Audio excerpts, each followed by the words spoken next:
ये छोटकी तनी एक लोटा पानी लेके आवता और जल्दी से खाए के तैयारी कर। माई बाबूजी खेत से आवत हुई है, भूखले प्यासल। पानी आपके पास रखा हुआ है, पी लीजिए। और खाना का बात कहिए तो गैस खत्म हो गया है, हमसे खाना नहीं बनेगा। हाँ, गैस खत्म हो गई है तो खाना ना बनल है। एक दिन चूल्हा पर ना बना सकेलू। इतना सजल धजल जरूरी नहीं खे, इतना फुटानी ना चली घर में। का भौजी काहे हल्ला करता रहो, काहे के झगड़ा हो खाता? देखिए ना, दीदी हमेशा लड़ते रहती हैं। का भौजी हमरा मेहरारू से काहे लड़ता रहो? देखिए देवर जी, पहले पूरा बात जानी, ओकरा बाद बोली बीच में। और हाँ कह देतानी, इतना पढ़ाई लिखाई कैले बनी ना, सब मौग के लुगा में समा गइल बा। मेहर मौगा कही का मौगा कहबे, भौजाई है भौजाई लेखा रह। भाग, तुम्हारे मेहरारू तो हाथ उठेले बाड़े, मार दे हम तोहरो के मार दे हम। अरे छोड़ दी काहे लड़ाई करत हली? छोड़ दी।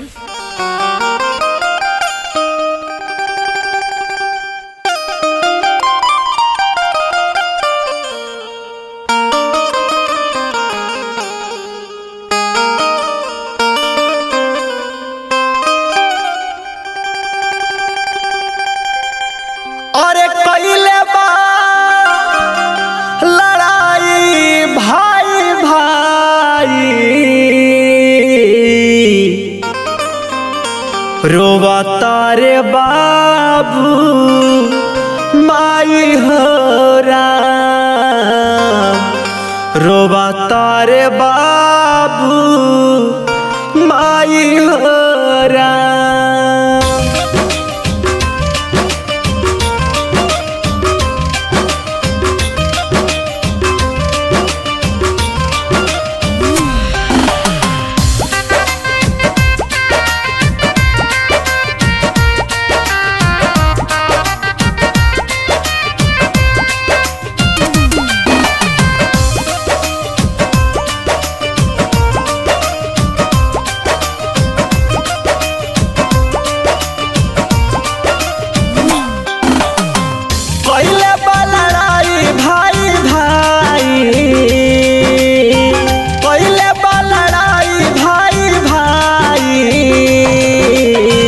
रोवाता रे बाबू माई हो राम, रोवाता रे बाबू माई हो Ram.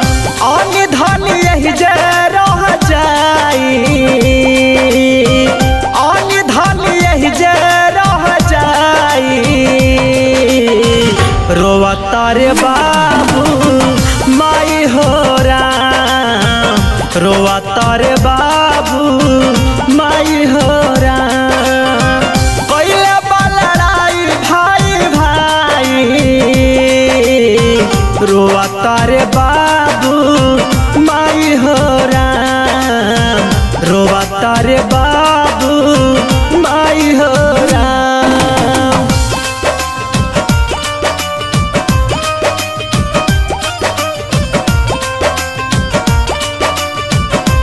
Music by Tinku Tufan.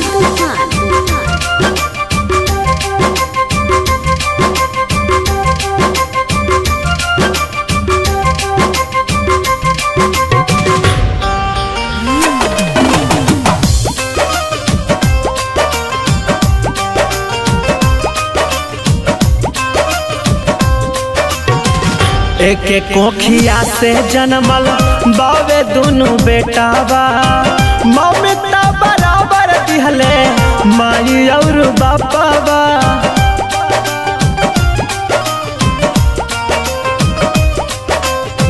एक एक कोखिया से जन्मल बावे दोनों बेटावा, ममता बराबर दिहले माई और बापावा। लड़े ऐसे जैसे कि कसाई, लड़े ऐसे जैसे कि कसाई,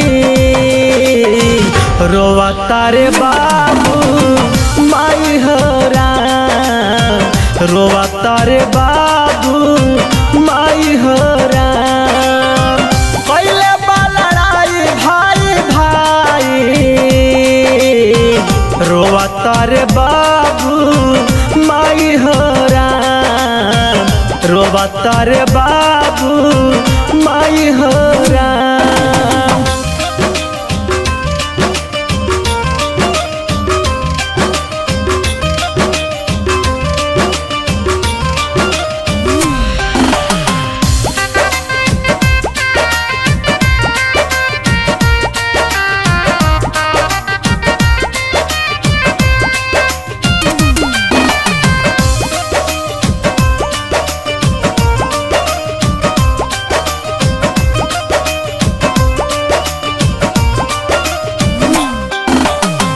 पहले बा लड़ाई आके मेहरी के बात में भूल गइल बाड़े सभे खेलल कूदल साथ में।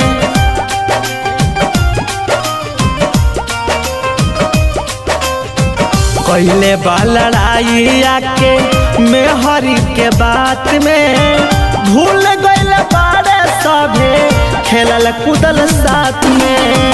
दिहलिया लगायल गटराई दिहल घर पुतोहिया फोड़ाई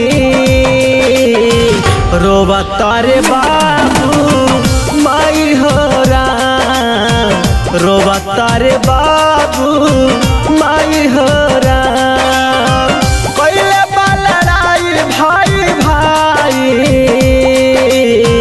रोवता रे बाबू माई हो राम। रोवता रे बाबू माई हो राम।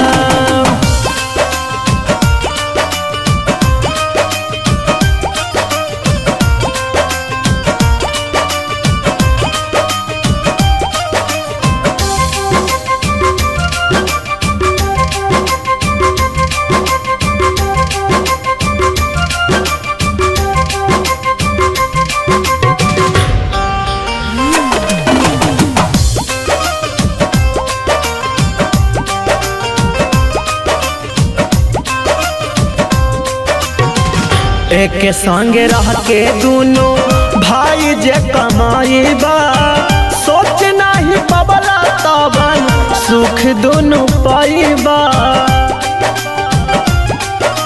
ए भाई मान जा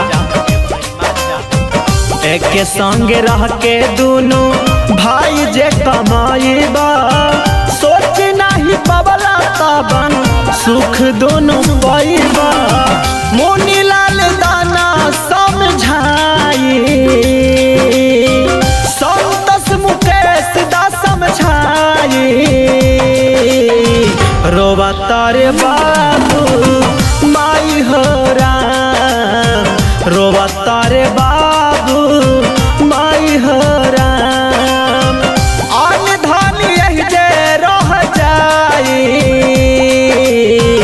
रोवता रे बाबू माई हो राम। रोवता रे बाबू माई हो राम।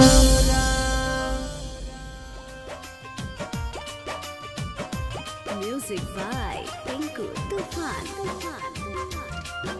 पानी आपके पास रखा हुआ है, पी लीजिए। और खाना का बात कहिए तो गैस खत्म हो गया है, हमसे खाना नहीं बनेगा। हाँ, गैस खत्म हो गई है तो खाना ना बनल है। एक दिन चूल्हा पर ना बना सकेलू।